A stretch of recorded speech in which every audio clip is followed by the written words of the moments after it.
Welcome to our TV. నేను మీ హుస్సేన్. రాష్ట్ర రాజకీయాలు హీట్ ఎక్కాయి. ప్రధానంగా వైసీపీ సోషల్ మీడియా మీద కక్షగట్టి పోలీసులు వాంటెడ్గా తప్పుడు కేసులు పెడతారనేటువంటి నేపథ్యంలో ఇవాళ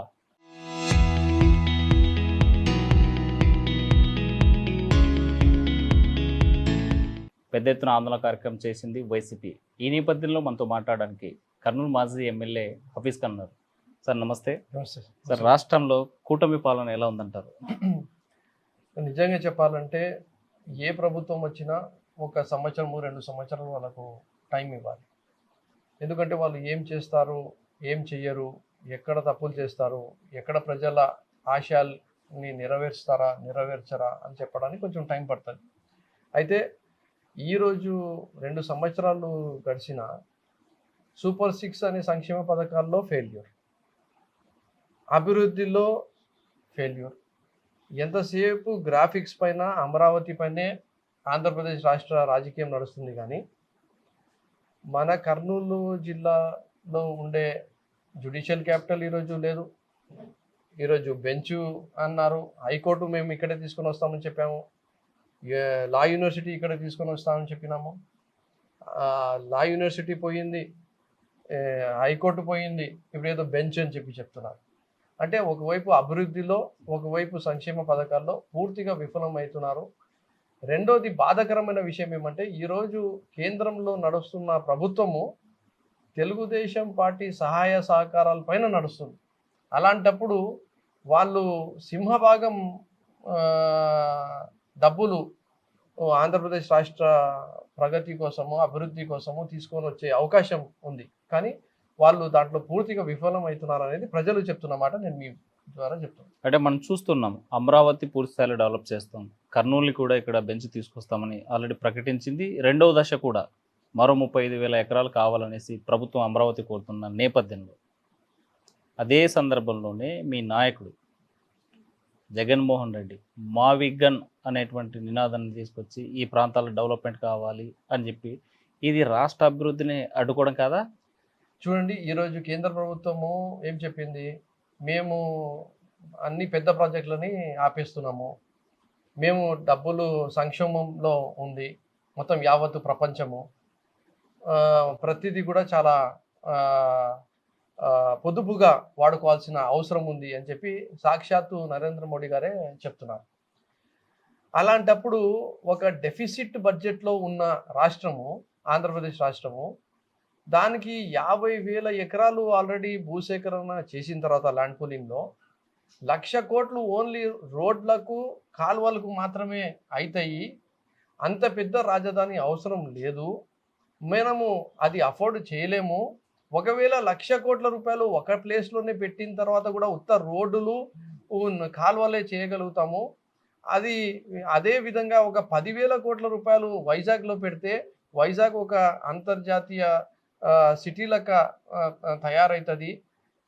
దాని గురించి మనము దాన్ని ఫైనాన్షియల్ క్యాపిటల్ లెక్క చేసుకుందాము, దీనిని ఖచ్చితంగా ఒక లెజిస్లేటివ్ క్యాపిటల్ లెక్కనే పెడదాము అని చెప్పి ఆలోచనతో ఆ రోజు కూడా చెప్పడం జరిగింది. మావిగన్ అని చెప్పిన దాంట్లో ఏదైనా ఉండని, హైదరాబాద్, సికింద్రాబాద్ చూసుకోండి. అలా ఎన్నో రాష్ట్రాల్లో జంట నగరాలు ఉన్నాయి. విజయవాడ, గుంటూరు 2 దిక్కుల నుంచి ఆర్గానిక్గా గ్రోత్ అవుతూ కలిసిపోయే అవకాశం ఉంది. హైవే ఉంది, ఇన్ఫ్రాస్ట్రక్చర్ ఉంది, జనాలు ఉన్నారు, డెవలప్మెంట్, అక్కడ ఉద్యోగ అవకాశాలు కల్పిస్తే జనాలు వచ్చి అక్కడే ఇల్లులు కట్టుకొని ఉండే పరిస్థితులు ఉన్నాయి. కానీ 30-40 కిలోమీటర్లు లోపల తీసుకొని పోయి ఆ గ్రామాల్లో ఒక మనిషి లేడు, చేనులు అవి బీడు పొలాలుగా మారిపోయి, ప్లస్ నది ఒడ్డున ఉండి, ఫ్లడ్ జోన్లో ఉండి, అలాగే ఆ సాయిల్ బేరింగ్ కెపాసిటీ ఏదైతే ఉందో ఆ సాయిల్ బేరింగ్ కెపాసిటీ కూడా బ్లాక్ కాటన్ కావడం వల్ల ఎక్కువ ఖర్చు అయ్యే అవకాశం ఉంది. అక్కడికన్నా ఈ 2 నగరాల్లో ఆర్గానిక్గా గ్రోత్ అయిపోతుంది.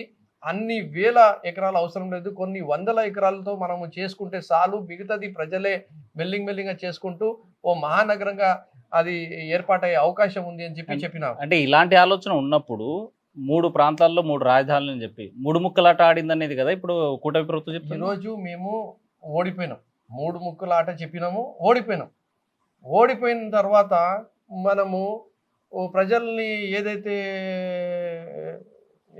రిజల్ట్ ఇచ్చినారో దానికి మనం గౌరవించాల్సిన అవసరం ఉంది. అంటే 3 రాజధానుల కాన్సెప్ట్ అనేది వాళ్ళకు నచ్చలేదు అని చెప్పి. సరే అమరావతినే పెడదాము. మీకు అమరావతి ఇష్టం ఉంది కదా, ప్రజలకు ఉంది కదా, అమరావతినే పెడదాం. కానీ అమరావతి ఎక్కడ పెట్టాలి? 30-40 కిలోమీటర్లు లోపల పెట్టాలనా, హైవేకు ఆనుకొని విజయవాడ గుంటూరు మధ్యలో పెట్టాలనా అనే అంశం పైన మేము మాట్లాడుతున్నాం. మేము అమరావతికి మార్చమని చెప్పడం లేదు. అటు 40 కిలోమీటర్లు దూరం పోవద్దండి, ఇటు విజయవాడ నగరము అటు గుంటూరు నగరం శివారు నుంచి మీరు స్టార్ట్ చేసుకోండి అని చెప్పి మేము చెప్తున్నాం. ఈ మధ్య కాలంలో హఫీజ్ ఖాన్ అంటే అధికారం కోల్పోయిన తర్వాత ఎక్కడ యాక్టివిటీస్లో కానీ వైసీపీలో యాక్టివ్గా కనిపించడం లేదంటే ఎందుకు కనిపించడం లేదంటే చూడండి, ఒక రాజకీయ పార్టీకి ఎవరిని ఎలా వాడుకోవాలి, ఉపయోగించుకోవాలి, వాళ్ళని ఏ బాధ్యతలు ఇవ్వాలి అనేది పార్టీ నిర్ణయించే కార్యక్రమం. అయితే జగన్మోహన్ రెడ్డి గారు ఎలక్షన్స్ అయిపోయిన తర్వాత నన్ను పిలిచి పొలిటికల్ అడ్వైజరీ కమిటీలో మెంబర్గా ఇవ్వడము, రెండోది మళ్ళీ మైనార్టీస్ వర్కింగ్ ప్రెసిడెంట్గా ఇవ్వడము, మైనార్టీస్ శాఖను ఇంకా బలంగా తయారు చేసే విధంగా ఈ గత 2 సంవత్సరాల్లో చూసుకుంటే వైఎస్ఆర్ కాంగ్రెస్ పార్టీ ఒక బూత్ లెవెల్ నుంచి, గ్రామం లెవెల్ నుంచి మండల స్థాయి, జిల్లా స్థాయి, రాష్ట్ర స్థాయి ఈ నిర్మాణం చేస్తుంది. కాబట్టి దాంట్లో ఎక్కువ టైము మేము కేటాయించడం జరుగుతుంది. దానికి అనుగుణంగా మేము ఎక్కువ శాతము మా టైము విజయవాడలో అలాగే వేరే జిల్లాల్లో పోవాల్సిన అవసరం పడుతుంది. కాబట్టి రాష్ట్ర స్థాయిలో ఉండే మైనార్టీల అంశాలపైన కొన్నిసార్లు అవసరం పడుతుంది. కాబట్టి అలా ట్రావెల్ జరుగుతుంది. విజయవాడకు ఎక్కువ పోవాల్సిన అవసరం పడుతుంది. దానిని మైనార్టీ విభాగానికి నిర్మించడంలో మేము పాటుపడుతూ పార్టీ ఆదేశాల మేరకు పనిచేస్తున్నాం. కాబట్టి మీకు కర్నూలులో ఎక్కువ కనపడక అంటే పొలిటికల్ అడ్వైజరీ కమిటీలో మెంబర్ అయినా లేకపోతే మైనార్టీ విభాగానికి మొత్తం చూసుకోవాలని బాధ్యత తప్పచెప్పిన హఫీజ్ ఖాన్కి ఇంకెక్కడో తన నియోజకవర్గం నుంచి దూరం చేశారనేటువంటి అసంతృప్తితో దూరంగానే ఉంటున్నారంటే అసలు ఇప్పుడు ఎవరికైనా ఉండని సొంత గడ్డ, సొంత టౌన్ పైన ఆ ప్రేమ అనేది 100% ఉంటుంది, ఎప్పటికీ పోదు. అమెరికా లాంటి దేశంలో ఉండే నాకు అవకాశాలని వదులుకొని నేను వచ్చింది ఖచ్చితంగా కర్నూలు ప్రజలకు మేలు చేయాలి, కర్నూలు ప్రజల ఆకాంక్షల మేరకు నేను నడుచుకోవాలని చెప్పి. కానీ నేను ఇంకోటి కూడా నా ఆశ ఆకాంక్ష ఏమంటే ఆంధ్రప్రదేశ్ రాష్ట్రం బాగుపడాలా, బడుగు బలహీన వర్గాలు బాగుపడాలా, ప్రతి ఒక్క ప్రాంతం బాగుండాలా అంటే రాజశేఖర రెడ్డి గారి ఆశయం నెరవేర్చే నాయకుడు జగన్మోహన్ రెడ్డి గారు ముఖ్యమంత్రి అయితేనే అవుతాడు అని చెప్పి నాకు ఆ దృఢ సంకల్పంతో ఉన్నా. కాబట్టి జగన్మోహన్ రెడ్డి గారు ఏదైతే నా పైన బాధ్యత పెట్టినారో అదే బాధ్యతని నేను నెరవేర్చుకుంటూ పోతున్నాను. ఎప్పుడు ఎక్కడ ఎలా నన్ను ఉపయోగించుకోవాలో జగన్మోహన్ రెడ్డి గారికి పార్టీకి బాగా తెలుసు. అదే ప్రకారంగా నేను నడుచుకుంటాను. అంటే మనం చూస్తున్నాం అధికారంలో ఉన్నప్పుడు, అధికారం కోల్పోయిన తర్వాత కూడా ఎందుకు ఒకే పార్టీలో ఉన్నటువంటి మీకు ఎస్వి మోహన్ రెడ్డికి 2 గ్రూపుల మధ్య తగాదాలు, మీ కార్యకర్తలు కొట్టుకునేటువంటి పరిస్థితి, గతంలో కూడా ఒకరికొకరు కేసులు పెట్టుకునే సిచ్యువేషన్ ఉంది. దేనికోసం ఇదంతా? దాని గురించి ఎంత తక్కువ మాట్లాడితే అంత మంచిది. గతం గతః నేనైతే అవన్నీ మర్చిపోయినాను.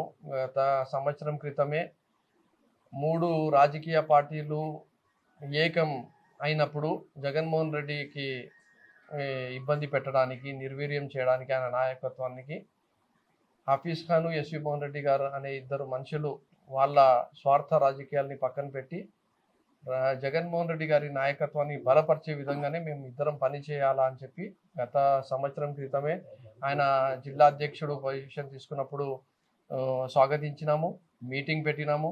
అందరు కార్పొరేటర్లకు, నాయకులకు, నాతో పాటు నడిచే ప్రతి ఒక్క నాయకునికి కూడా ఎస్వి మోహన్ రెడ్డి గారితో దగ్గరికి వెళ్ళండి, నేను రాష్ట్ర రాజకీయాల్లో బిజీ అయిపోతే వచ్చినా రాకపోయినా ప్రతి ప్రోగ్రాంకి మీరు వెళ్ళండి, ఇప్పుడు గ్రూప్లు ఉండకూడదు అని చెప్పి గత సంవత్సరం క్రితమే ఒక మీటింగ్ పెట్టేసి చెప్పడం జరిగింది.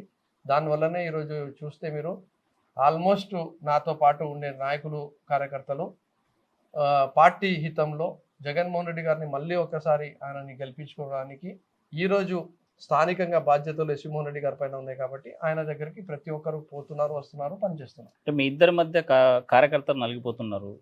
కేసు ఒకవైపు కూటమి ప్రభుత్వం నుంచి అక్రమ కేసులు పట్టి పెడతా ఉంటే పట్టించుకోవడం లేదు, మమ్మల్ని దూరంగా వెలేశారు, పట్టించుకోవడం లేదనేటువంటిది ప్రధానంగా మీ కార్యకర్తల నుంచి వస్తున్న విమర్శ.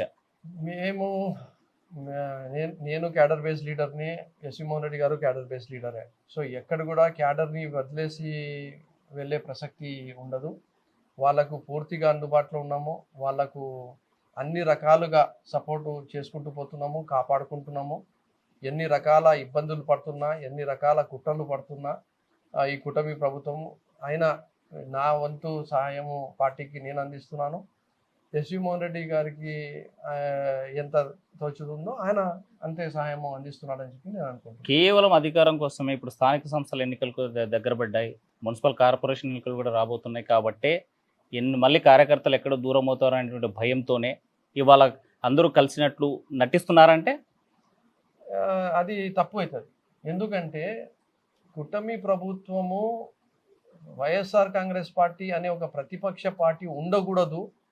వైఎస్ఆర్ కాంగ్రెస్ పార్టీ నాయకులు కానీ కార్యకర్తలు కానీ విమర్శించకూడదు, వాళ్ళు చేస్తున్న తప్పుల్ని ఎత్తి చూపించకూడదు, సోషల్ మీడియాలో ఎలాంటి పోస్టులు పెట్టకూడదు అనే ఒక దురాలోచనతో, ఒక కుట్రతో వాళ్ళు ముందుకు పోతున్నారు. కాబట్టి ఖచ్చితంగా నాయకులు కార్యకర్తల్ని కాపాడుకోవడానికి అందరు నాయకులు కలిసికట్టుగా జగన్మోహన్ రెడ్డి గారికి మళ్ళీ బలపరిచే విధంగా పనిచేస్తాము.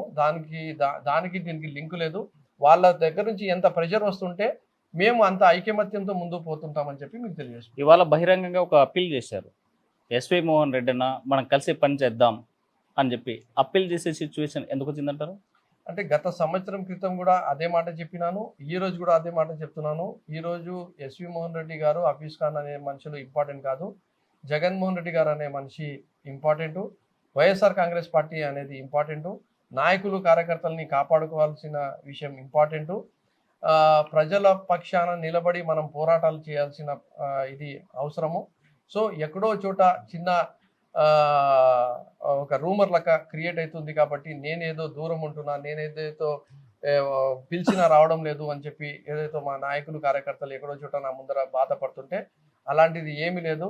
కావాలంటే నేను బహిరంగంగా కూడా ఎస్వి మోహన్ రెడ్డి గారితో కలిసి పనిచేయడానికి సిద్ధంగా ఉన్న, పార్టీ ఆదేశాల మేరకు పార్టీ బలోపేతం కోసం అని చెప్పి, నాలో ఎలాంటి స్వార్థం లేదు అని చెప్పి చెప్పడానికి ఆ మాట చెప్పడం జరిగింది. ఇటీవల కాలంలో వైసీపీ సోషల్ మీడియా మీద ఒత్తిళ్లు పెరిగాయి, అక్రమ కేసులు పెడుతున్నారు, వైసీపీ నాయకులు కూడా అరెస్ట్ చేసే పరిస్థితి ఉన్నటువంటి నేపథ్యంలో కూటమి ప్రభుత్వం చేసేటువంటి చర్యలను మీరు ఎలా ఎదుర్కోబోతున్నారు?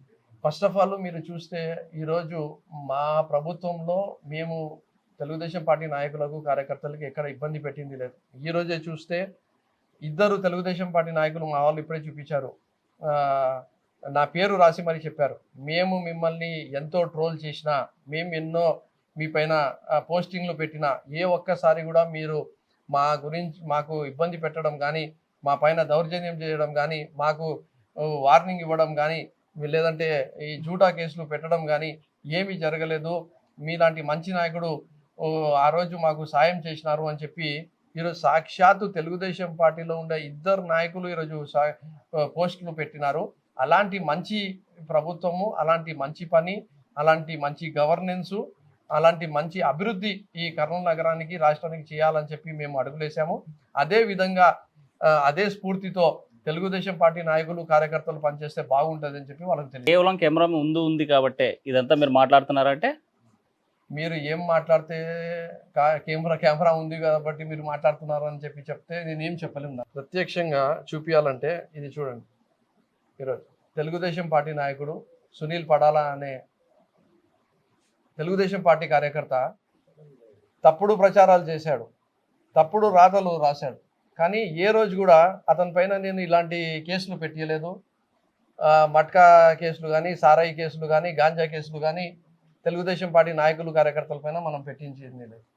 ఈరోజు ఆ అబ్బాయి ఇక్కడ రాస్తున్నాడు, మీరు చూసుకుంటే నేను మీకు ఎంత ట్రోల్ చేసినా మీరు నాకు ఇబ్బంది పెట్టలేదు అని చెప్పి. కానీ ఈరోజు తెలుగుదేశం పార్టీ వాళ్ళే నన్ను ఇబ్బంది పెడుతున్నారు, నా చెయ్యి ఇరగొట్టేశారు అని చెప్పి ఈరోజు చెప్తున్నారు. అంటే కక్ష రాజకీయాలకు వైసీపీ పార్టీ గతం చేయలేదంట. 100% కక్ష రాజకీయాలు చేయలేదు వైఎస్ఆర్ కాంగ్రెస్ పార్టీ.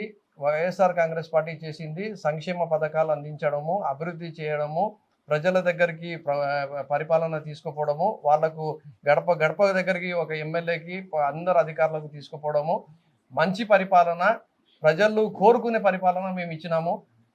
ఈరోజు ప్రజలు ఏదో ఆశపడి సూపర్ 6కి వాళ్ళు ఈరోజు సాక్షాత్తు ప్రజలే ఈరోజు చంద్రబాబు నాయుడు గారికి, ఈ కూటమి ప్రభుత్వానికి తిడుతున్న పరిస్థితులు. ఎక్కడ పోయినా జగన్మోహన్ రెడ్డి గారు వేలాది మంది తరలి వస్తున్నారంటే తెలుగుదేశం పార్టీ విఫలమైపోయింది కాబట్టే ఈరోజు అంత ప్రజాదరణతో జగన్మోహన్ రెడ్డి గారు ప్రజల్లో తిరగలుగుతున్నారు. అంటే కూటమి ప్రభుత్వం అభివృద్ధి చేస్తుంది, సంక్షేమ పథకాలు అందిస్తుంది, సూటిగా పనిచేస్తుంటే కక్ష గట్టి కావాలనేటువంటి తప్పుడు ప్రచారం చేస్తుంది వైసీపీ నాయకులు, వైసీపీ సోషల్ మీడియా. అందుకోసమే కేసులు పెట్టామని ప్రభుత్వం ఉంటుంది. మీరేమంటారు? వైఎస్ఆర్ కాంగ్రెస్ పార్టీని నిర్వీర్యం చేయడానికి మాత్రమే వాళ్ళు ఒక కక్ష పెట్టుకొని చేస్తున్నారు. కానీ వాళ్ళు నిజంగా మంచిది చేస్తే మా పైన ఇంత పడాల్సిన అవసరం లేదు. ఆ రోజు మాకు దమ్ము ధైర్యం ఉండింది, మేము మంచిది చేసినామని చెప్పి ఆ ధైర్యం ఉండింది కాబట్టి మేము ఏ తెలుగుదేశం పార్టీ నాయకునికి ఇబ్బంది పెట్టింది లేదు. ఈరోజు వాళ్ళు చేయలేకపోయి ఫెయిల్ అయిపోతున్నారు కాబట్టే ఈరోజు వైఎస్ఆర్ కాంగ్రెస్ పార్టీ నాయకులు, కార్యకర్తల పైన ఇలాంటి తప్పుడు కేసులు పెడుతున్నారు. అంటే రాబోయేటువంటి కాలంలో గ్రూప్ తగాదాలు ఉన్నటువంటి నేపథ్యంలో దీన్ని ఎలా ఓవర్కమ్ చేస్తారు? కూటమి ప్రభుత్వం చేసేటువంటి ఒత్తిడి నుంచి ఎలా బయటపడాలను? ప్రతి రాజకీయ పార్టీల్లో గ్రూపులు ఉంటాయి, నాయకుల మధ్యలో ఇష్యూస్ ఉంటాయి. కానీ ప్రతి ఒక్కరు కూడా నాయకుడు కోసం పనిచేస్తాము, పార్టీ కోసం పనిచేస్తాము, ప్రజల కోసం పనిచేస్తాము, ఈ రాష్ట్ర అభివృద్ధి కోసం పనిచేస్తాము. మా సమస్యలు ఏవైతే ఉన్నాయో దానికి వెనక్కి నెట్టి పార్టీని మళ్ళీ ఒకసారి జగన్మోహన్ రెడ్డి గారిని ముఖ్యమంత్రి చేసే విధంగానే పనిచేస్తాం. రాబోయేటువంటి స్థానిక సంస్థల ఎన్నికలని మీకు సవాల్గా కాబోతున్నాయి, ఎలా ఎదుర్కోబోతారు? పార్టీ ఆదేశాల మేరకు పనిచేస్తాను. ఈ రోజైతే నాకు స్థానికంగా ఎలాంటి బరువు బాధ్యత పెట్టలేదు. నాకు స్టేట్ మైనార్టీ వింగ్ ప్రెసిడెంట్గా పెట్టారు కాబట్టి ఆ రోజు పరిస్థితుల్ని బట్టి పార్టీ ఏ ఆదేశాలు ఇస్తే ఆ ప్రకారంగా నేను నడుచుకుంటాను. సూటిగా ఫైనల్గా రాష్ట్రంలో జరిగినటువంటి పరిణామం మీద మీ అభిప్రాయం? కూటమి ప్రభుత్వము అభివృద్ధి పైన ఆలోచించాల్సిన అవసరం ఉంది, సంక్షేమం పైన ఆలోచించాల్సిన అవసరం ఉంది. కేంద్ర ప్రభుత్వం ఈరోజు వాళ్ళపైన ఆధారపడి నడుస్తుంది కాబట్టి సింహభాగం డబ్బులు కానీ నిధులు కానీ తీసుకొని రావాల్సిన బాధ్యత వాళ్ళపైన ఉంది. అలాగే ప్రతి గ్రామం నుంచి, మండలం నుంచి, జిల్లా హెడ్ క్వార్టర్ నుంచి ప్రతి ఒక్క ప్రాంతంకి అభివృద్ధి చేయాల్సిన బాధ్యత కూడా ఈరోజు కూటమి ప్రభుత్వం పైన ఉంది. అది నాడు నేడులో స్కూల్స్లో ఎలాగైతే చేశామో, హాస్పిటల్స్కి ఎలా చేశామో, మిగతా పెండింగ్లో ఉండే మెడికల్ కాలేజెస్ని కంప్లీట్ ఎట్లా చేయాల్సిన అవసరం ఉందో, ఏవైతే మంచి కార్యక్రమాలు మేము తీసుకొని ముందుకు వెళ్ళామో, ఎక్కడి వరకు అయితే మేము తీసుకుపోయినామో దానికి ఇంకా ముందు తీసుకుపోవాల్సిన అవసరము, బరువు, బాధ్యత కూటమి ప్రభుత్వం పైన 100% ఉంది. అది చెయ్యకపోతే వాళ్ళు చరిత్రహీనులుగా మిగిలిపోతారని చెప్పి కూడా మీ ద్వారా తెలియజేస్తున్నాం. రైట్. మొత్తంగా చూసుకుంటే కూటమి ప్రభుత్వం అభివృద్ధి సంక్షేమం మీద దృష్టి పెట్టాలి, కక్షా కార్పణ్యాలతో మా వైసీపీ కార్యకర్తల మీద ఫోకస్ చేస్తే మీకు వచ్చేది మాత్రం రాబోయేటువంటి ఎన్నికల్లో ఓటమి తప్పదు అని చెప్పేటువంటి పరిస్థితి. రాబోయేటువంటి 2029 ఎన్నికలే టార్గెట్గా కలిసికట్టుగా పనిచేస్తాం, మా మధ్య గ్రూప్ తగాదాలు లేవు, పార్టీ కోసం పనిచేయడానికి మేము సిద్ధం అని చెప్పి హఫీజ్ ఖాన్ చెప్పేటువంటి పరిస్థితి. విడుదల చంద్రశేఖర్తో హుస్సేన్, RTV, కర్నూలు.